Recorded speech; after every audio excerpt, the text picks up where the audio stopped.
Jesus has just had it. There's this woman following him and his disciples for already half an hour, maybe longer, shouting behind them again and again, "Have mercy on me, Lord, Son of David." And here are his disciples, whining as loud as she shouts that the woman gets on their nerves. They complained, typically women. Yeah, just shouting and making demands.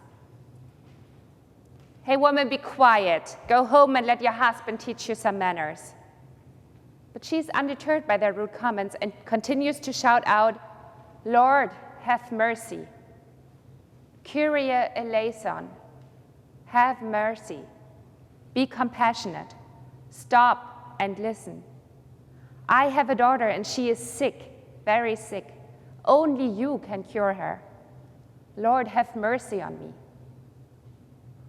After a while, Jesus cannot ignore her anymore. The complaints of his disciples get more rude and louder too. And the strange procession has started to gain attention. And this is what Jesus doesn't want. They are in foreign land here, in the district of Tyre and Sidon, the Decapolis. These people here are not Jewish, they are Gentiles. And he, Jesus, is not here for them. Here, he is just trying to get a break from his calling towards his own people, trying to breathe, trying to move without a crowd, just a pause. But this woman won't let him have it, so Jesus finally is stopping. But if we expect him to help, we are disappointed. I invite you to envision the scene before your inner eye. Jesus stands there, stopped still in the hot of the sun. The woman breathlessly has caught up with them and throws herself before his feet, kneeling in the dust of the road, raising her arms toward him and crying desperately, pleading, "Lord, help me, please." And Jesus replies, "It is not fair to take the children's food and throw it to the dogs." What a heartless, heartbreaking response. Jesus doesn't only reject her plea. Wouldn't have that been enough? No, it seems now that he has stopped walking, he can't stop being mean. He also calls her a dog. Though dogs at this point were already domesticated, their image was not that of the best friend of human, the true companion, as it is today.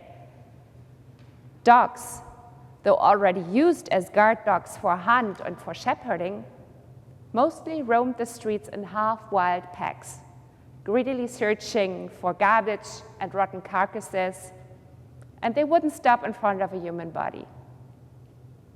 So Jesus calls her a dog. Why on earth would he do that? Why do you also have to insult someone who is already helplessly lying in the dirt in front of you, desperately asking for your support? Why? Aside from the question of the insult, doesn't this scene also raise questions in your head about the insulter?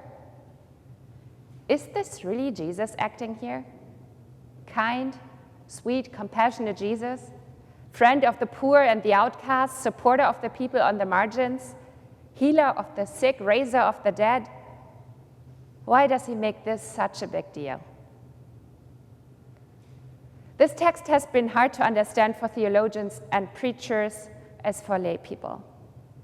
Who is this Jesus? What happens here? And there are two main schools of thought. For the first one, perfect Jesus just had a bad day. Or it was all part of the scheme to test the woman's faith. The problem with perfect Jesus is it neglects Jesus' humanity. Perfect Jesus is, well, perfect. Doesn't make mistakes, doesn't do anything without plan or reason. However, in our creeds, we confess that we believe in Jesus, who is fully God and fully human. True God from true God, and became human. He was not half incarnate. He was fully human, as fully human as you and me. As much as we struggle with our own humanness, we often struggle with Jesus' humanness too. We are longing for a role model that we can, on one hand, try to follow suit, and on the other hand, reject when we fail by saying, well, you know, I'm not Jesus, sorry. And that's kind of a shallow, easy way out. But our whole faith is also based on the painful suffering of the human Jesus of Nazareth on the cross. And if we assume that Jesus felt all our human emotions during that ordeal, why shouldn't we assume the same here? Jesus struggles. He snaps, he discovers, he grows, he falters, he learns, he fears, and he overcomes. He's real. And this is the second school of thought. Whatever the reasons for Jesus' behavior, he definitely behaves unkind. And he's not looking for an excuse to not interact with the woman when he rejects and insults her. It's not some reason he makes up on the spot. It is his conviction. And a conviction that was formed by culture, tradition, and religious practice. The deep conviction that certain people are deserving and others are not. And in this case, Jesus is only sent to God's chosen people, the people of Israel, and not the many other tribes and peoples living in Palestine. The others, who are the others? In this case, it was not important who the woman was. Was she well-educated, wealthy, widowed, free, or slave? That all was not as important as what she was not. Jewish. She was the other, not part of God's people. And we have that category too. And we can use it to refer to people whose worship looks different than ours, or who have different religion in general. The others can be the opposing team, the company with a similar product line. The others can be those who don't speak your language, don't share your view on sexuality, gender, abortion, politics, immigration, environmental action, and racism. But in its essence, the others is a category that protects yourself from an inner debate about who you are, what you believe, and what the consequences of your beliefs are for the world around you. The others is a concept that allows you to hold your eyes shut, cover your ears, and continue to proclaim your own greatness and perfection. But as Elizabeth mentions, something unexpected happens in the text, or rather, something doesn't happen. The woman doesn't cave in. She continues to stand in for herself and her daughter. And with her smart argument, she breaks through Jesus' mindset. Yes, Lord, yet even the dogs eat the crumbs that fall from their master's table. She beats him with his own weapons. I imagine a stunned silence. Jesus for a moment does not know what to say or do, as the woman's response works through his mind. He is teaching God's love and forgiveness. Now, how can he stop here?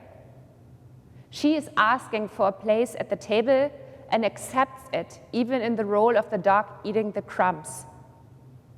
How can Jesus limit teaching the good news and sharing the experience of God's greatness?